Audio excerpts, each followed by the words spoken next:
Hello and welcome back to my YouTube channel, where today this is the end of year best of EPs. Not as many to go through as in the albums, but still quite a hard list to put together. Most people this year decided to just drop an album. There wasn't as many EPs that I've listened to comparatively as to albums. Not that that's a bad thing, of course. I will never say no to an album, but when it comes down to having to do this video, it's always nice to have a variety and a nice chunky selection of EPs, whereas this time I barely had enough to make like a small handful. So we'll do like what we did with the albums. We'll start with the honourable mentions and then we'll move into the top 5. So honourable mentions for 2024's album of the year go to Attack Attack with Disaster, The Plot in You Volume 2, because they released 3 different EPs this year, and I looked at which ones I had listened to the most, and Volume 2 was slightly higher than the other 2, so that is the one that made it onto here. Moving on to that, we have one that I was iffing and ahhing whether or not I shouldn't put on here. Should it I put on here? Then I was like, you know what, I don't have many EPs to be fucking around with this, so I put it on here anyway. And that is Infant Annihilator's Mr. Sister Fister Reconception. I know Infant Annihilator isn't for everyone. I'm not even sure why I like them, but I do. So, yeah. And the final honourable mention is Black Veil Brides with Bleeders. Now, I know Black Veil Brides isn't everyone's cup of tea, and for the last several years, they haven't been my cup of tea either. I check out their releases, and I'm like, nah. Like, it started with the remaster of, I can't remember which out, We Stitch These Wounds, but they did Re-Stitch These Wounds, and they took out a lot of the things that I liked about the album, and called it a remaster. I didn't enjoy that. Then from there, their albums started getting a little bit weaker each time. And I was like, I'm kind of like, I'm just kind of over it. I outgrew it. Even though I still have this fucker's posters on my wall, like, I don't have anyone else to put there at the minute. I'm in the process of adding a few extra, like, wrestling themed posters in with all of these musicians and stuff, but I am on the lookout for something to replace all of these Andy Biersack posters when I don't listen to him, like, much at all. But Bleeders has been actually in a lot more rotation than I thought it would. The other singles or other songs on this EP are okay, but the Bleeders track itself is the best one. I like the Sweeney Todd music video. I like, the blast beats in it, which just feel fucking unnecessary for the song that it is. But most importantly, the one thing I didn't enjoy about the album was the U2 cover, which I believe is on there. I found it kind of lacking, which is why it only makes it into an honourable mention and not the top 5. So, with that being said, what are my top 5 EPs of 2024? So in 5th place, we have Dead Vectors with their EP Mold. It's solid. It's had a few listens, like full rotation listens. It's had some shuffle listens, most as recently as yesterday. It's a pretty solid EP. I will be doing its own like review on it in like a 2 EP review at some point. I'm not sure when, but yeah, it's a solid EP. In 4th place, we have Ailstorm with Voyage of the Dead Marauder. This was just a fun EP. Like, the feature with Patty Gurdy was a good one.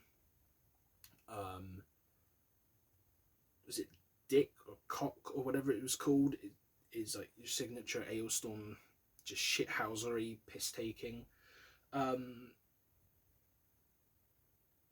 Last Pirate of Uzbekistan was a fucking weird track, which I enjoyed, you know.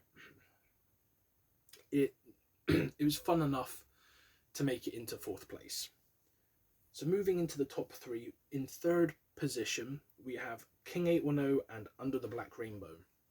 So this is one that actually slipped under my radar for a little bit after it released, and then eventually I was like, oh shit, this is out. And then when I realised it was out, I haven't stopped listening to it, hence why it's in the top 3. I like almost everything that King 810 puts out, even like the vocalist solo stuff I enjoy. But this was a solid EP. It probably could have easily made 2nd place, but going off of how often I've listened to it alone, I don't know if that would be 2nd place, which is, in 2nd place, Northlane and Mirror's Edge. This EP in particular, I have played and played and played and played since it dropped. I have listened to the singles on their own. I've listened to the EP several times in, like, cover to cover, I guess you could call it.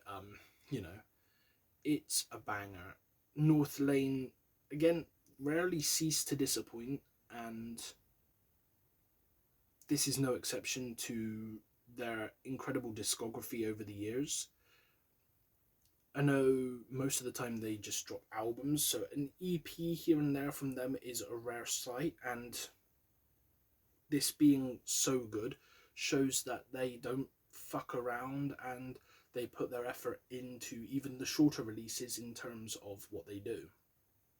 And if you like your normal Northlane sound, this is no different, including I think the track Miasma on here, which has a feature from the one and only Winston McCall of Parkway Drive. So yeah, a very solid EP.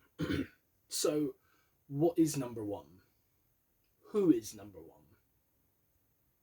This was a hard question, because the band in question released 2 EPs this year that both could have made it onto this list, but I only allow 1 EP in the top 5 per band, just to be fair. Otherwise, 2 of these slots could have been taken up by the same band, same artist. Who am I talking about? Well, in first place, it is Amiona US. I'm probably butchering that name, but Alex Kohler of Chelsea Grin, it's his new band. So which EP made number 1? Was it Goddess Rain? Was it Goddess Wept? Well, this is something I battled back and forth on. I knew it was going to be them, I just didn't know which EP it was. And I frankly could not decide. So what I did was I went online, I listened to both EPs again, I then put both EPs into this sort of randomizer machine, and it spat out one of them. And the one that it gave me, which I then put in first place, and I tend to agree with it on actually, is the one and only Goddess Rain. Now, I have listened to both of their EPs extensively this year since they dropped. But Goddess Rain feels like a more put together EP. Like, Goddess Wept isn't bad at all. It's a phenomenal fucking EP. Especially, you know, like with Alex coming off of so long not doing any music. But something about the Goddess Rain EP that just felt more complete. I don't know what it is, I can't put my finger on it, but listening to them one after another, the Goddess Rain EP stuck out a little bit more for me, and that is why it is in number 1. So yes, there we go. The number one EP of 2024 is Goddess Rain by Amiona US. And that, my friends, is that. So once this is uploaded, your next video will, or last video of 2024 will be a 6-song roundup, which is yet to be written.